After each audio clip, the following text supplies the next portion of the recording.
Assalamualaikum warahmatullahi wabarakatuh. Saya Abdul Rashid. Di sini saya akan mempresentasikan tugas saya mengenai analisa tapak dan juga konsep tapak. Yang pertama saya akan menjelaskan dulu dari analisa tapak. Ini yang pertama ada data tapak. Proyek ini berlokasi di Jalan Asli, daerah Jagakarsa, Jakarta Selatan. Proyek kali ini tuh berupa tentang pusat pendidikan dan pelatihan untuk media massa. Nah, lokasi site memiliki luas tanah sekitar kurang lebih 5.000 meter persegi dengan kondisi tanah yang berkontur 1 meter, turun 1 meter setiap konturnya. Lalu memiliki peraturan KDB sebesar 50%, KLB 1,5, GSB-nya 2,5 meter, dan GSS 15 meter. Lokasi site memiliki batas tapak daerah arah utara site berbatasan dengan jalan asli dan area pemukiman warga. Lalu di batas timur berbatasan dengan pemukiman warga. Sisi barat berbatasan dengan pemukiman warga dan juga berbatasan dengan danau. Lalu selatan berbatasan dengan pemukiman warga. Di sini site berbatasan juga dengan ada SMK IT Aisyah, lalu ada SMK Negeri 63 Jakarta, lalu ada Mutiara Matwa Residence, lalu Momentia Residence, Danau, dan juga Pasar Timbul. Itu tautan lingkungan yang berdekatan dengan lokasi site. Oke, sekarang kita masuk ke analisa pencapaian dari luar tapak. Lokasi site berada di sisi jalan asli, yang dimana jalan asli ini merupakan jalan utama untuk menuju ke site. Lalu kondisi lalu lintas yang berada di site ini cukup ramai. Akses jalan bisa dilalui oleh 2 kendaraan dengan lebar jalan kurang lebih 6 meter. Lalu lokasi site minim akan pedestrian, dan juga untuk mencapai ke site disarankan menggunakan kendaraan pribadi atau kendaraan umum online karena minim akan kendaraan angkutan umum di lokasi site. Nah, solusi yang akan diberikan untuk masuk ke dalam site, dibuatkan pelebaran akses jalan masuk. Ini berguna untuk memecah kemacetan nantinya untuk masuk ke dalam site. Lalu dibuatkan pedestrian khusus untuk pejalan kaki dan khusus untuk kendaraan servis yang akan masuk ke dalam site. Nah, sekarang kita masuk ke analisa kebisingan. Di analisa kebisingan ini, sisi utara site itu berbatasan dengan jalan utama tadi, jalan asli, dan juga berseberangan dengan pemukiman warga. Nah, di sisi ini itu kondisi kebisingannya cukup bising, atau mungkin bisa dibilang sangat bising ya, karena dihasilkan oleh kendaraan yang lewat di depannya itu. Nah, solusinya untuk di sisi utara ini nantinya akan dimanfaatkan sebagai akses utama dan juga dijadikan area publik. Nah, lalu sisi barat site ini berbatasan dengan danau. Nah, kondisi kebisingannya sangat rendah karena tidak ada gangguan. Nah, solusinya di area tersebut nantinya akan dijadikan sebagai area private.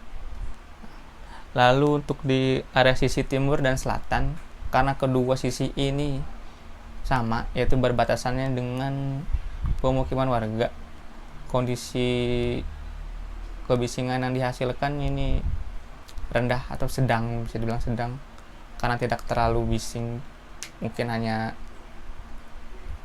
kendaraan yang masuk ke dalam aja gitu, kendaraan warga yang jarang. Lalu solusinya ini dimanfaatkan sebagai area semi public atau bisa juga nanti jadi area service gitu. Nah, lalu sekarang kita masuk ke analisa matahari. Nah, matahari ini intensitasnya lebih tinggi berada ketika waktu pagi hari dan juga sore hari. Nah, pagi hari itu ketika matahari terbit dan sore hari itu ketika matahari terbenam. Nah, solusinya pada sisi timur, di mana itu sisi terbitnya matahari. Nah, area ini bisa dijadikan area private seperti ruang kelas. Kenapa? Karena di sini itu ruang kelas membutuhkan cahaya matahari yang cukup untuk membuat pencahayaan alami. Lalu pada area utara ini yang menjadi sisi sering menerima sinar langsung dari matahari. Nah, ini matahari secara ini ya, setiap harinya sepanjang hari. Sisi ini difungsikan sebagai area publik atau area terbuka. Nah, pada sisi barat, karena di sini mendapatkan sisi yang mendapatkan energi matahari yang negatif, ini mungkin difungsikan sebagai area pendukung yang tidak terlalu berpengaruh akan sinar matahari. Nah, sekarang kita masuk ke analisa view. Site ini di sisi utara karena berbatasan dengan jalan utama dan juga pemukiman warga. View dari sisi ini kurang bagus. Nantinya di sisi ini akan dimanfaatkan sebagai area publik saja, karena tidak memerlukan view yang bagus, tidak terlalu mementingkan itu. Lalu di sisi barat, di sini berbatasan dengan danau. Nah, view di sini itu bagus. Nantinya akan dijadikan area private seperti untuk wisma, tempat para peserta untuk istirahat.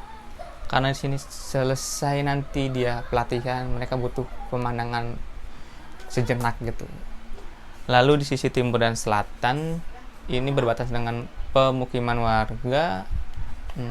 Ya not bad lah, view-nya cukup nanti dijadikan sebagai area semi public dan juga area service saja. Oke, sekarang kita masuk ke konsep tapak.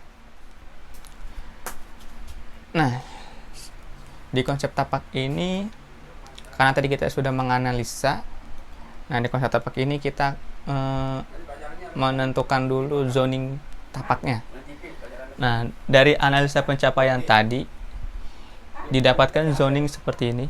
Yang merah itu zoning private, yang hijau itu zoning public, dan kuning itu zoning semi public.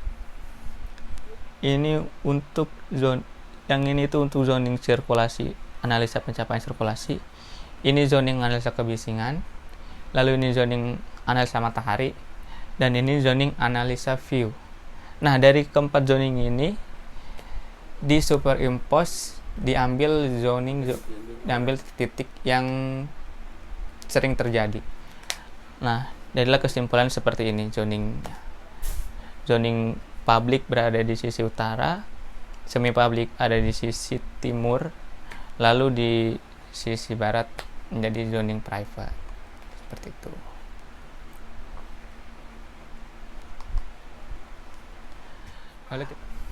Sekarang kita masuk ke konsep sirkulasi pencapaian. Nah, konsep pencapaian di sini karena tapak atau site yang berada di sisi jalan dan hanya memiliki satu akses saja. Jadi konsep pencapaian itu konsep pencapaian tidak langsung yang lebih mengutamakan perspektif. Tuh. Lalu untuk main entrance ini diletakkan jauh dari area pertigaan karena di sini ternyata ada pertigaan untuk masuk ke area perumahan warga. Jadi untuk main entrance dijauhkan supaya tidak terlalu macet di area tersebut nantinya untuk masuk ke dalam site. Lalu sisi side entrance atau untuk area service ini berada di dekat pertigaan itu tidak apa-apa, karena di situ untuk area service itu cukup jarang dilalui oleh kendaraan.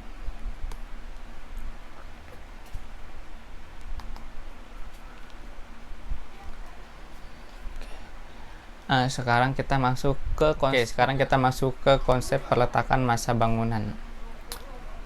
Peletakan massa bangunan ini terbentuk dari aksis yang dihasilkan oleh view dari luar tapak, dari sisi sana, dari sisi timur, dan juga dari sisi barat, lalu menghasilkan 3 bagian ini.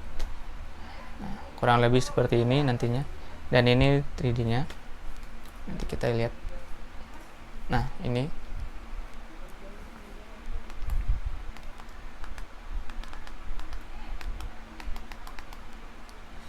jika dilihat dari tampak atas seperti ini. Lalu ini perspektifnya.